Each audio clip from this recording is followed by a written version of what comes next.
Boa noite a todos, sejam todos bem-vindos a mais uma Evangelho Terapia.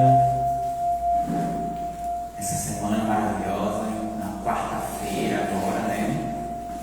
Gostaria de lembrar a todos, quem está fazendo tratamento, passando lá na recepção, para poder estar marcando para ter o seu retorno, tá bom? Então, quem fez o atendimento fraterno. Aqui também vai ter o nosso café fraterno, que vai ser sábado. Então, estejam todos convidados para estar nos ajudando. O ingresso custa R$10 e vai ter muitas coisas gostosas, maravilhosas, que vocês vão adorar. E vai ter café, claro, né? E muita conversa boa. Que a gente tem, o café fraterno serve também para conversar bastante.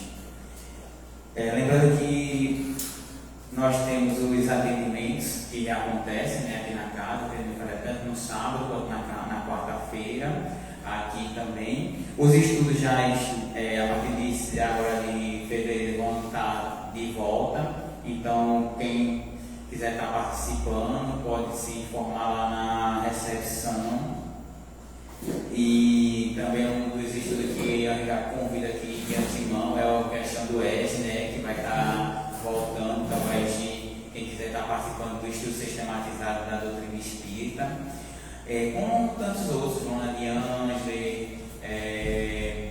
André Luiz e tantos outros aqui dentro da casa. É só a gente se informar lá na recepção, tá bom? Eu vou ler agora uma mensagem do Minutos de Sabedoria, do Carlos Torre Pastorinho, que é a mensagem 171, que diz assim: Quem é corajoso não foge da batalha da vida. Todos temos nossas lutas, mas só quem sabe suportá-las pode ser classificado de herói, de homem em toda a extensão do termo. Saiba merecer o título de homem, saiba ser herói. Não desanime diante das dificuldades.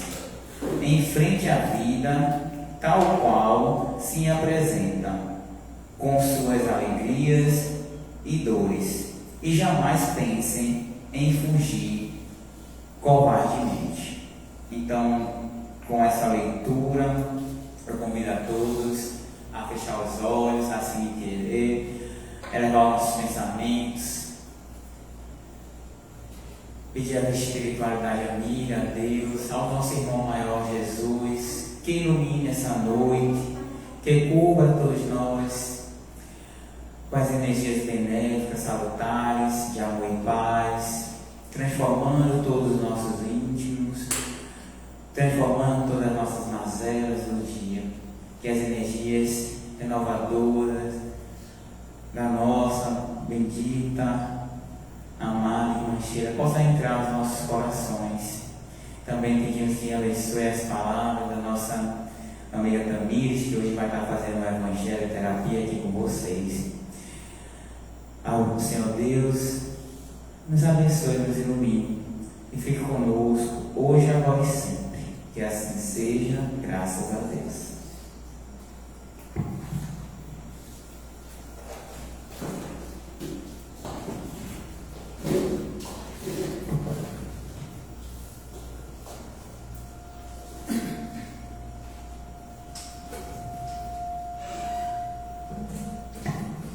Então, boa noite a todos, sejam todos muito bem-vindos mais uma vez à nossa Evangelho Terapia de hoje.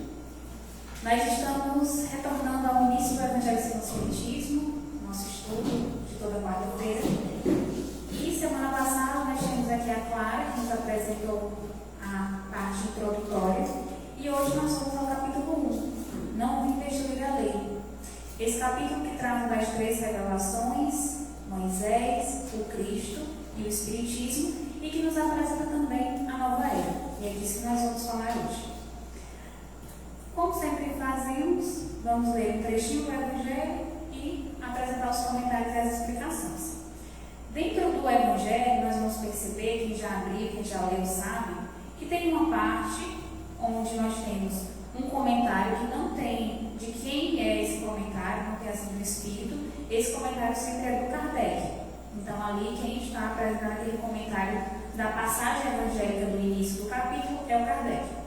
E logo após, lá no final, né, do capítulo, nós vamos ver que muitos têm instruções dos Espíritos. Aí lá sim, nós temos o texto e nós temos qual foi o Espírito que psicografou ou ditou aquele texto.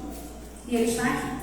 Para a gente compreender nessa estrutura a seguinte questão, que uma parte nós temos Kardec nos apresentando a explicação, a organização da passagem evangélica ou do conteúdo ali de Jesus, e na outra parte nós temos, de fato, as vozes do céu falando aos nossos corações, que são os Espíritos amigos que vêm abrir as nossas mentes, as nossas perspectivas a respeito do Evangelho de Jesus.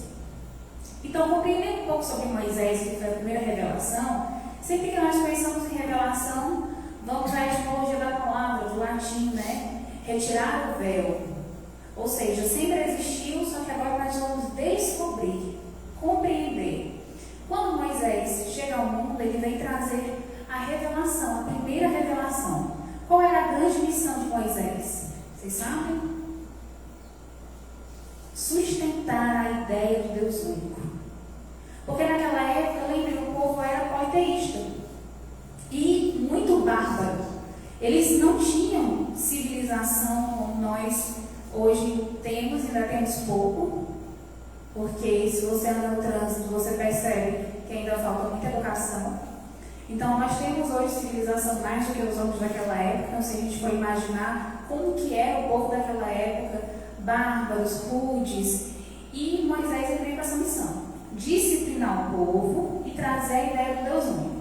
O Emmanuel, lá no livro A Caminho da Luz, ele fala um pouco sobre o povo judeu, que merece todo o nosso respeito, porque dentro da terra, naquele momento, naquele contexto, era o único povo unido o suficiente para trazer a ideia do Deus único, para sustentar a ideia do Deus único no momento em que o politeísmo era tão forte. E tem outro ponto importante sobre a questão do povo judeu. Eles eram também muito orgulhosos. E esse orgulho foi o que permitiu que eles sustentassem aquela ideia, que eles mantessem firmes. Então a gente percebe que é um mal que vem para o bem, né? Que é uma forma de expressão, de caráter, mas naquele momento foi importante para que eles não se deixassem abater. Tanto que, quando nós vamos ler a obra Paulo e Estevão, nós vamos ver o quanto que eles eram fixos nas suas ideias próprias, o quanto que eles eram inflexíveis nesse sentido. Mas isso, no primeiro momento da humanidade, foi importante para que a ideia do Deus único ela pudesse existir. E aí, nessa parte, nós temos que fazer uma distinção. Quando nós pensamos na lei que Moisés traz, nesses ensinamentos, e aí quando você pega lá no Antigo Testamento, e tem o Novo, que é Jesus, o Antigo Testamento nós vamos ver muitas coisas relacionadas também a Moisés. E o Espiritismo ele sempre nos orienta a espiritualizar a Bíblia, não levar tudo ao pé da letra, porque se assim fizermos, tomaremos muitas decisões equivocadas, prejudiciosas a nós e ao nosso povo. Então, Kardec começa com o texto bíblico, em Mateus capítulo 5, versículo de 17 e 18. Não penseis que eu tenha vindo destruir a lei ou os profetas.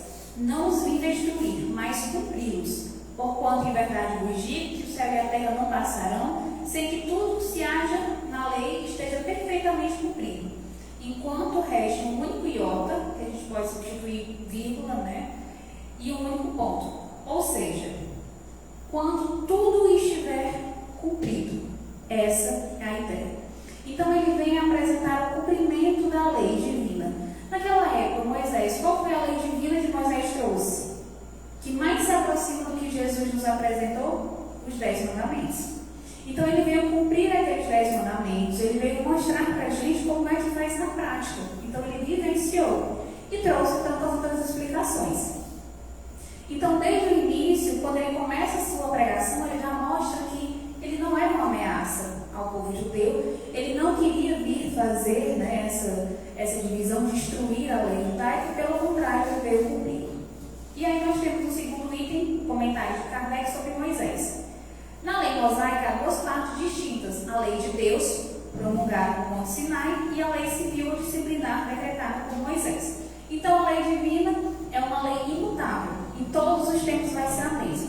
Que lei é essa? Aquela lei promulgada no Monte Sinai, que são os 10 mandamentos, que até hoje estão em vigor. Nós precisamos cumprir os 10 mandamentos, é o que nos orienta Jesus. Então, até hoje, isso se tornou como um código nosso, divino, para as nossas práticas cristãs e evangélicas. Nesse sentido, nós percebemos que isso não mudou, porque era o código divino. Outras leis que Moisés apresentou, como por exemplo, olho por olho, dente por dente, a gente utiliza hoje em dia? Não. Era lei disciplinar. Vamos imaginar só, naquela época, você ia lá na fazenda do seu amigo, do seu colega, roubava uma ovelha e, como punição, ele ia na sua fazenda, ele roubava 10, 20 e ainda lhe matava. Era assim que funcionava. Aí Moisés ele disse: não, se a pessoa roubar a sua ovelha, você tem o direito de ir lá roubar ela. Olho por olho, dente por dente. Se o outro me fez o mal, eu vou e faço o mal na mesma medida. Ok? E aí, essa era a lei civil de Moisés. Hoje em dia, acontece dessa forma? Não. Acabou. Por que acabou? Porque a lei civil, ela sempre passa. O que permanece é a divina. E aí ele continua dizendo: uma é invariável, que no caso é a lei divina. A outra, apropriada aos costumes e ao caráter do povo, se modifica com o tempo. Então, nós tendo essa compreensão de Moisés, nós vamos agora para a compreensão do Cristo. Vamos ter em mente que Moisés ele vem numa época de infância espiritual, onde o povo não estava preparado para determinadas revelações e conhecimentos. Moisés ele vem trazer a justiça em primeiro momento. Outra coisa que Moisés nos trouxe era a ideia de um Deus punitivo, tanto que ele se utilizou dessa ideia do Deus que pune para, através do medo, também realizar a disciplina daquele povo. Quando Cristo vem, ele não destrói essa lei, mas ele vem cumpri-la e trazer outros esclarecimentos que nós vamos ver aqui com Kardec. Então, no item 3, Kardec diz: o Cristo, Jesus não veio destruir a lei, isto é, a lei de Deus, veio cumpri-la, isso é, desenvolvê-la, dar o verdadeiro sentido e adaptá-la ao grau de andamento dos homens. Os homens já estavam um pouquinho mais adiantados, já não estavam mais na infância espiritual, então eles já tinham capacidade de compreender algo além. E é nesse momento que o Cristo vem apresentar não mais um Deus punitivo, mas um Deus que é amor. Como era que Jesus se referia a Deus? Pai. Imagina para o povo daquela época que tinha como no pé da letra não dizer o nome de Deus em vão, Deus como sendo uma criatura totalmente distante do povo. Aí chega Jesus, naquela época, para esse povo, como eu falei para vocês, ainda muito orgulhosos, muito apegados aos rituais, à lei mosaica. Aí ele chega e fala assim: meu pai, ou Abá, né? Meu papai. E se refere a Deus como pai. Foi um choque geral. Mas por que Jesus fez isso? Para a gente tirar essa ideia de Deus que pune, Deus que se vinga, de um Deus que está muito mais parecido com a gente do que uma divindade que ama profundamente, no grau máximo. Então, Jesus ele vem trazer essa ideia de Deus único, mas de um Deus que é Pai. E aí ele continua apresentando dentro da sua doutrina, do seu evangelho, da sua vivência, como fazer para cumprir aqueles 10 mandamentos, aquela lei de Deus. Vocês lembram o resumo que ele fez dos 10 mandamentos? Quando ele é questionado sobre a lei? O que ele diz? Podemos resumi-la em amar a Deus sobre todas as coisas e ao próximo a si mesmo. Quando eu amo a Deus sobre todas as coisas e ao próximo como a mim mesmo, eu cometo adultério? Não. Quem ama verdadeiramente não comete adultério. Quem ama verdadeiramente não mata. Quem ama verdadeiramente não rouba. Quem ama verdadeiramente cumpre as leis divinas. amar a Deus sobre todas as coisas e ao próximo como a si mesmo. Acrescentando aí, então, toda a lei e os profetas. Ele resume tudo nisso aqui. Nós estamos hoje vivenciando esses processos de dor, de sofrimento, de dificuldade, porque a gente ainda não consegue cumprir essa lei. Não conseguimos amar a Deus sobre todas as coisas, não conseguimos amar ao próximo e não conseguimos amar a nós mesmos, da forma como Jesus apresenta aqui no grau máximo. Mas estamos nessa caminhada evolutiva para conquistar isso. E Kardec continua apresentando Jesus, o Cristo, e ele ainda diz o seguinte: o papel de Jesus não foi o de um simples legislador moralista, tendo por exclusiva autoridade a sua palavra. Cabia-lhe dar o cumprimento às profecias que lhe anunciavam o advento. A autoridade lhe vinha da natureza excepcional do seu espírito e da sua missão divina.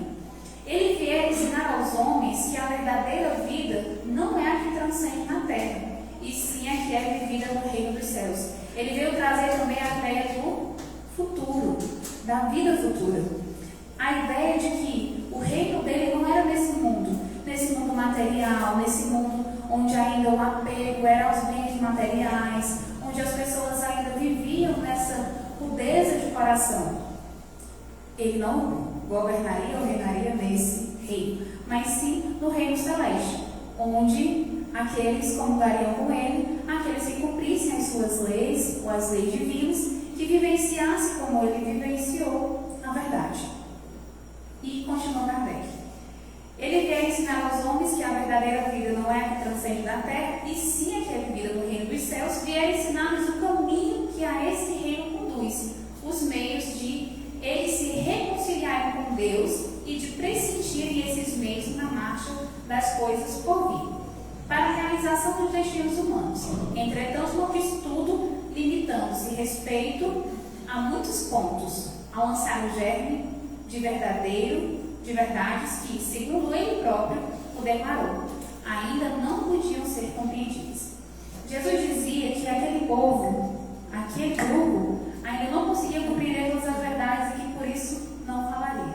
Mas ele prometeu um consolador, que viria mais adiante trazer novamente as suas verdades e esclarecer e lembrar daquilo que eles houvessem esquecido. Que consolador seria esse? Nós compreendemos que a doutrina espírita. Por que a doutrina espírita? O que nós estamos fazendo aqui hoje? Esmiuçando uma passagem do Evangelho, capítulo 5 de Mateus. Olha o tanto de coisa que a gente não já viu, olha o tanto de coisa que Kardec não já explicou, e mais adiante os Espíritos Amigos vão nos explicar de um trecho do Evangelho. É isso que a doutrina espírita nos apresenta. Uma análise profunda dos textos evangélicos, um estudo profundo dos textos evangélicos, para que a gente, compreendendo o Evangelho, possa aplicá-lo no nosso dia a dia, na nossa prática cotidiana. Por isso que lá no finalzinho tem a instrução dos Espíritos, porque lá na instrução dos Espíritos nós vamos ver que é um direcionamento para a gente colocar em prática o que o capítulo está nos orientando, nos direcionando. Então nós temos Moisés que veio trazer a justiça, o Cristo que veio trazer o amor, e a doutrina espírita vem nos relembrar a verdade, para que nós, ela como sendo o consolador prometido, venha aliviar os nossos corações, as nossas dores, nos lembrar dessa vida futura, que no caso é o plano espiritual, mas também é o que nos aguarda, o nosso processo evolutivo, o momento em que nascendo, morrendo, renascendo e morrendo, voltando, indo e voltando no plano espiritual, poderemos chegar ao nível de evolução em que viveremos aquele mandamento que ele nos disse: amar a Deus sobre todas as coisas e ao próximo como a nós mesmos. Às vezes, quando nós temos uma visão muito pequena a respeito da vida, como por exemplo, ela se limitando só a esse momento, só a essa encarnação, isso angustia. Imagina só, eu só tenho essa encarnação para amar a Deus sobre todas as coisas e ao próximo como a mim mesmo, senão, retornando ao plano espiritual, o que me resta? O inferno. Algumas religiões não pregam isso? E quando nós temos a ideia de que não é assim que funciona, que nós temos outras oportunidades, porque em uma vida só não dá para fazer tudo, isso nos dá mais facilidade, tanto para a gente começar a construir hoje uma vida com mais harmonia e tranquilidade, começar a passos lentos em que eu possa sustentar. Se você decide hoje ir para a academia e acredita que não falhará dia nenhum, e se você coloca isso como sendo algo importante para a sua vida, e aí você começa, treino, dieta, tudo certinho. E aí, o que geralmente acontece? Chega um carnaval, não vai. Chega um outro momento, aí você desestimula, aí você passa um mês sem ir. Aí quando você passa um mês sem ir, o que acontece? Os músculos que você conquistou 2 anos, você já perdeu naquele mês. Porque a academia é uma coisa ingrata, né? Músculo é muito ingrato. Se você não estiver exercitando ele todo o tempo, o evangelho é da mesma forma. Da mesma forma. Imagina que triste seria se a gente imaginasse que a gente não poderia voltar para a academia de novo. Que se a gente perdesse essa musculatura, a gente não poderia iniciar de novo, continuar de novo. Nós somos espíritos imperfeitos. Se nós não temos disciplina para exercitar um músculo, imagina para exercitar a nossa parte moral. É muito difícil. Quantas vezes nós saímos dessas palestras aqui no Centro Espírita pensando assim, não, amanhã eu vou fazer diferente, amanhã eu vou perdoar a minha mãe, eu vou perdoar o meu pai, eu vou ser uma pessoa melhor. E aí, o primeiro grito que a gente recebe lá fora, a gente revida 10 vezes mais. E aí, nesse momento, a Joana de Anjos nos apresenta, em todas as suas obras, isso que para mim é fundamental, que é o momento da queda moral, que é a angústia da melhora. Que é o momento que você percebe que você quer ser melhor, que você quer fazer diferente, só que você ainda não consegue. E por que a gente ainda não consegue? Porque ainda não temos a condição para vivenciar em pleno determinadas condutas e atos. E aí a gente cai. A gente fica triste, frustrado, se sente culpado. E o que geralmente a gente faz? Abandona o desejo, a vontade de mudar. Por isso que é muito importante nós compreendermos o seguinte: assim como Jesus nos apresentou que naquele momento de juventude, ainda não maturidade plena, mas juventude espiritual, ele já poderia apresentar o amor, ele sabia que aqueles espíritos, que aquelas criaturas não sustentariam aquele padrão. E é por isso que ele disse: eu vou enviar um outro Consolador para relembrá-los. Porque nós temos essa capacidade, essa oportunidade todos os dias de fazer diferente, de fazer melhor. E nos momentos de queda espiritual, de queda moral, nós teremos também a oportunidade de se renovar e fazer de novo. Jesus, ele sempre nos dá uma nova página, nos diz Chico Xavier. A vida como um todo nos dá uma nova página para a gente reescrever todos os dias a nossa história. E essa nova página nos dada ao acordar pela manhã. Assim ele nos dizia. Então nós já temos a justiça, que foi Moisés, o amor, que é o Cristo, e nós temos também o Espiritismo. Vamos ver aqui o comentário de Kardec no item 5 do capítulo 1. O Espiritismo é a ciência nova que vem revelar aos homens, por meio de provas irrecusáveis, a existência e a natureza do mundo espiritual e as suas relações com o mundo corpóreo. Por que é irrecusável? O tanto de prova que nós temos que o plano espiritual existe, não está escrito. O tanto de prova que nós temos todos os dias que existe um plano espiritual, e isso nós temos as provas vivas de observação, porque Kardec vai trazer, em especial no livro dos médiuns, um estudo científico, todo sistematizado, mostrando por A mais B que não tem como a gente dizer que não existe espírito, que não existe plano espiritual. Não tem como. E as nossas provas diárias, a presença de um espírito que nós sentimos, a evidência que muitos médiuns ofensivos têm de enxergar espíritos, a percepção que nós temos que existe alguém cuidando da gente, existe alguém próximo da gente, a nossa intuição e tantas outras formas irrecusáveis.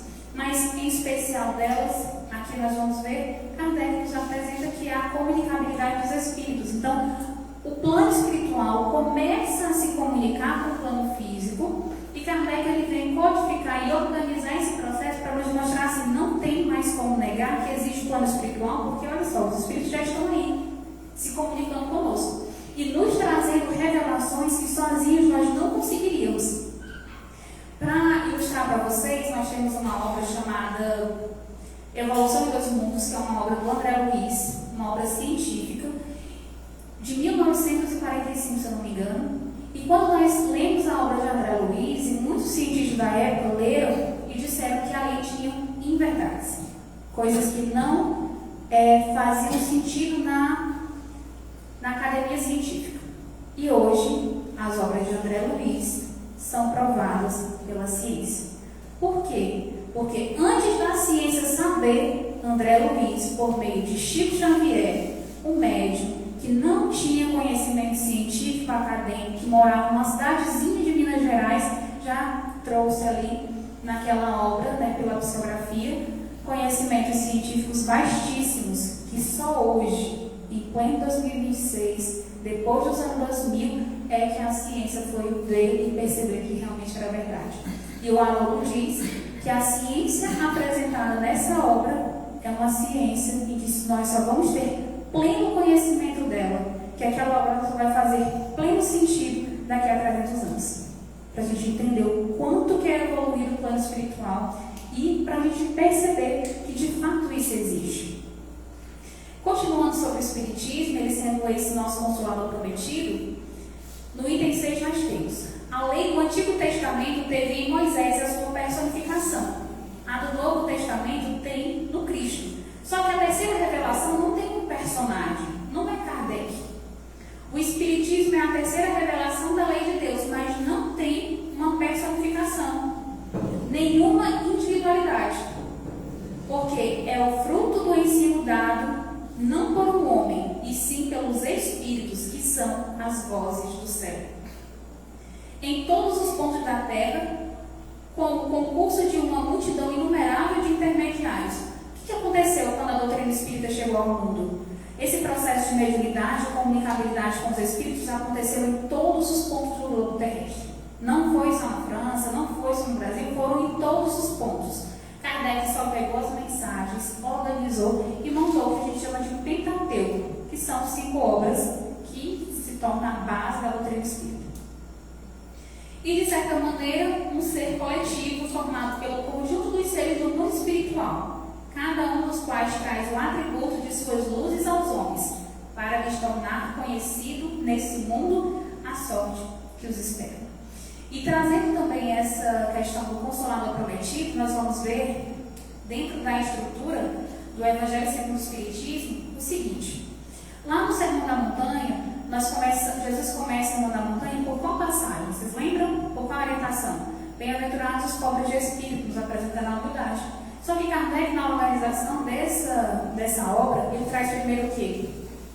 Quando ele vai tratar das bem-aventuranças, capítulo 5, bem-aventurados os aflitos. Ele coloca bem-aventurados os aflitos primeiro, antes do início do Sermão da Montanha, que seria dentro da ordem natural, bem-aventurados os pobres de espírito. E quando nós vamos refletir sobre isso, nós percebemos que quanto que é importante, primeiro, nós termos o consolo, o acolhimento, o amparo para depois o direcionamento. Então, Kardec ele traz bem-aventurados os aflitos, ele nos faz compreender a respeito da nossa posição de criatura aflita, mas aí ele quebra essa continuidade, porque seria natural que ele continuasse com as bem-aventuranças, e ele coloca no capítulo 6, que é o Consolador Prometido. A gente percebe que primeiro ele acolhe, para depois ele direcionar a nossa caminhada junto das bem-aventuranças. Para depois ele dizer, mas eu vou ter esse aqui. Mas antes disso ele nos traz o acolhimento. E a doutrina espírita é essa porta de entrada. Quando nós chegamos na doutrina espírita, a gente chega geralmente por quê? Pela dor. Buscando o quê? Acolhimento, consolo, amparo. Depois que a gente recebe esse acolhimento, esse consolo, esse amparo, nós continuamos para entender como que funciona, como que é essa doutrina, o que ela orienta, o que ela direciona. Aí nós vamos para a parte da instrução moral. Aí nós temos os evangelhos e as palestras que nos auxiliam a construir esse vínculo com o Evangelho de Jesus, para que a gente possa colocar em prática aqui dentro, mas também em especial lá fora. Por isso que a doutrina espírita, ela chega, o espiritismo, na nossa vida como sendo esse consolador. E para a gente se encaminhando para o fim dessa nossa conversa, nós temos a instrução dos Espíritos, que é a nova era. É muito interessante porque antes as pessoas pensavam em são chegados os tempos, ou a nova era como o quê? O fim do mundo. E aí o fim do mundo seria marcado por uma catástrofe, ia ter um cataclismo, algo que destruísse a Terra, igual aconteceu com os dinossauros, né? Acaba em fogo ou acaba em água, e aí renova a Terra com outras criaturas, outros espíritos, ou renova a Terra com aqueles eleitos, né? Aquelas criaturas que se encontram no céu e que vêm morar na Terra. A doutrina espírita nos traz uma nova visão disso, completamente diferente. Então Kardec vai dizer assim: Deus é único e Moisés é o Espírito que ele enviou em missão para torná-lo conhecido não só dos hebreus, como também dos povos pagãos. O povo hebreu foi o instrumento que se serviu Deus para revelar por Moisés e pelos profetas as vicissitudes, porque passou esse povo, destinavam-se a chamar a atenção geral e a fazer cair o véu que ocultava aos homens a divindade. Todo aquele processo dos judeus, lá no cativeiro no Egito, todas aquelas dificuldades, eles tiveram várias e várias provas, né, de que Deus estava com eles, porque nós percebemos na Bíblia ali o amparo, quando eles vão fazer aquela caminhada pelo deserto, eles recebem o maná dos céus, eles reclamam e recebem alimento, e Deus sempre ali com eles, direcionando, orientando, auxiliando, porque eles estavam ali rumo à terra prometida.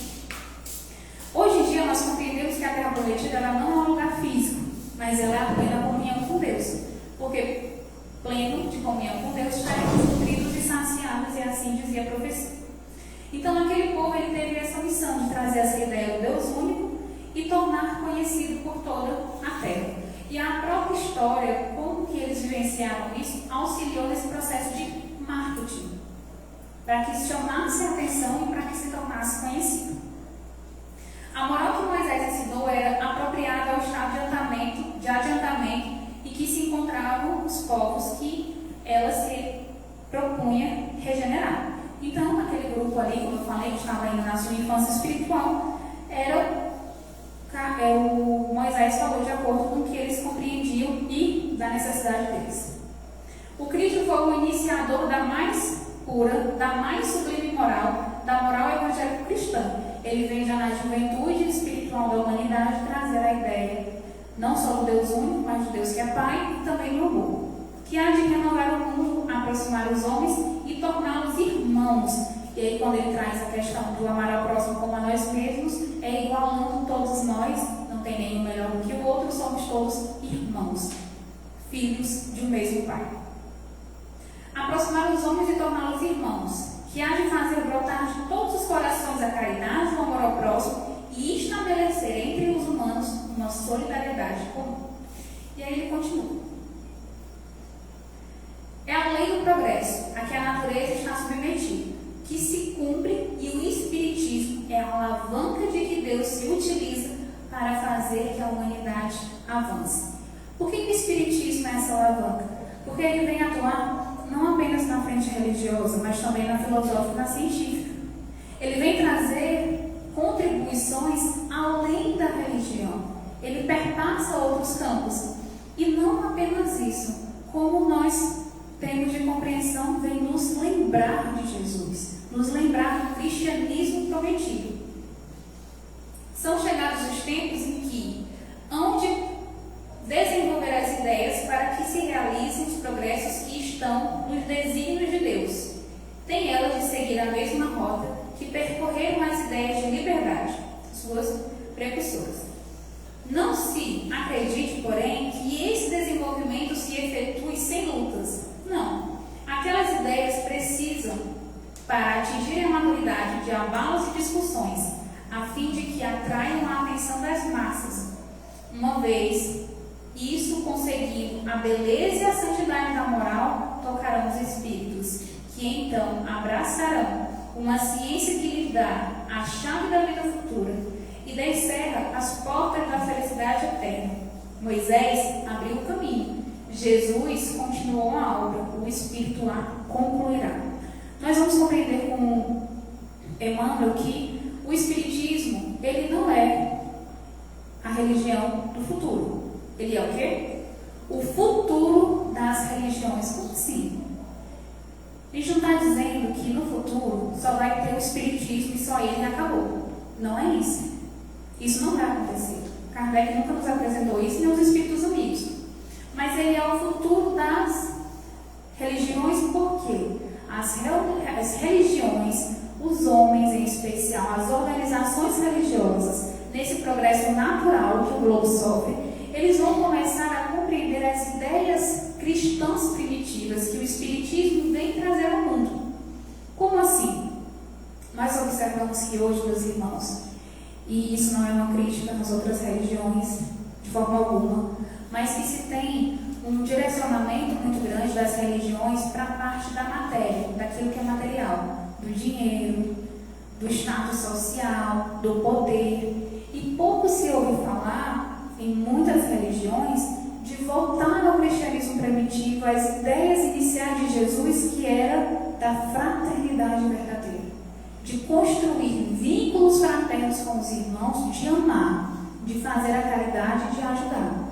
Então, quando o Espiritismo ele traz isso para o mundo e nós percebemos que muitos irmãos recebem essa ideia de forma muito viva, qual é o objetivo da doutrina espírita? É que isso alcance outras religiões, para que outras religiões tirem essa fixação da matéria, do poder, do status e comecem a direcionar as suas falas, os seus momentos de pregação, os cultos, enfim, suas práticas religiosas para o amor e a caridade, que é a coisa mais importante, de fato, para Jesus. Em algumas religiões, nós podemos observar e isso também o Emmanuel diz, que o problema não é a religião. Toda religião ela tem ali uma ideia central, que é uma ideia central muito boa, muito positiva, voltada para Deus. O problema são as organizações religiosas formadas por homens falíveis. Esse é o grande problema. Mas nós observamos muitas vezes ao nosso redor quantos padres que fazem um projeto social belíssimo, que realizam uma luta dentro da Igreja Católica para estabelecer o culto da caridade. Nós tivemos o exemplo do nosso querido Papa Francisco. O quanto que aquela criatura reformou, regenerou dentro do catolicismo. Um espírito elevadíssimo, como nos disse Divaldo, que veio com essa missão e em outras religiões para a gente mostrar que não precisa ser espírita para vivenciar de forma íntegra o Evangelho, ou pelo menos para pregar o amor e a caridade, que é o objetivo final. Então, nessa nova era, juntamente com o que o Espiritismo vem trazer de contribuição, são essas ideias, são esses direcionamentos para que nós possamos voltar e relembrar o que o Cristo havia nos apresentado e que nós esquecemos. E o que acontecerá com aqueles espíritos que não seguem a evolução do orbe terrestre? Serão convidados a habitarem orbes onde a evolução é mais primitiva. É isso que acontece. Nós estamos vivenciando um momento de crise. Nós percebemos que, aparentemente, parece que não estamos evoluindo, parece que não estamos saindo do lugar, mas, na verdade, esse é o momento em que muitos espíritos estão tendo a última chance, a última oportunidade de reencarnar e de transformar, de seguirem nesse padrão vibratório em que o próprio orbe terrestre está se encaminhando. Como assim? Nós estamos nos encaminhando agora, meus irmãos, para um momento de regeneração planetária. O que vai regenerar não é o planeta, é o coração humano. Se eu não estou nessa vibração de regenerar o meu coração, de me melhorar, de auxiliar, o que acontece? O planeta vai evoluindo e eu vou ser convidada a me retirar porque eu não estou acompanhando essa evolução. É justo que uma criança que não aprendeu permaneça naquela série? Ou melhor dizendo, passe daquela série para outra? É justo? Não é justo. Por quê? Chegar lá na frente, ela vai ser cobrada. E aí na hora de chegar na prova, ela não vai passar. De qualquer forma, ela vai ser barrada em algum momento e ela vai perceber, não, eu não consigo ir. Por que eu não consigo ir? Porque lá atrás, quando era para eu mudar, quando era para eu aprender, eu não aprendi. Com os seres humanos da mesma forma. Então, o que o Espiritismo também nos traz é essa questão dessa nova era que se forma, é a nova era moral dos nossos corações. E nós temos Jesus como sendo a porta e Kardec como sendo a chave.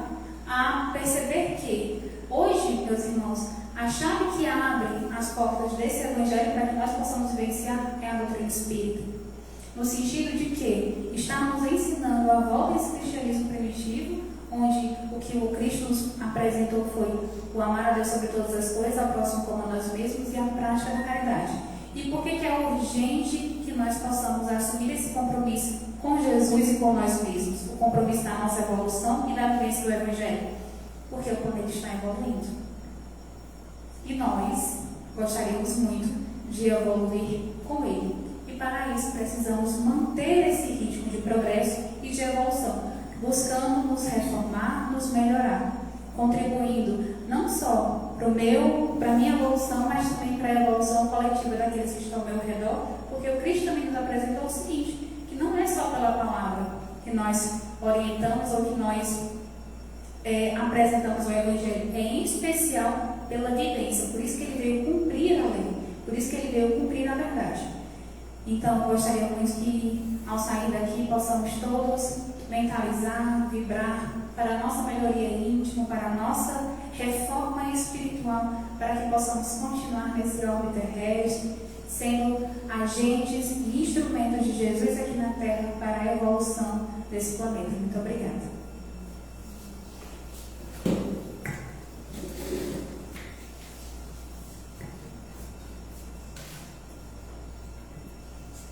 Muito obrigado, Tamires, por essa belíssima explanação do Evangelho. E nessa noite maravilhosa, convido a todos para a nossa vibração e também, deixando aqui já, lembrando que vamos ter o passe virtual para quem estava assistindo.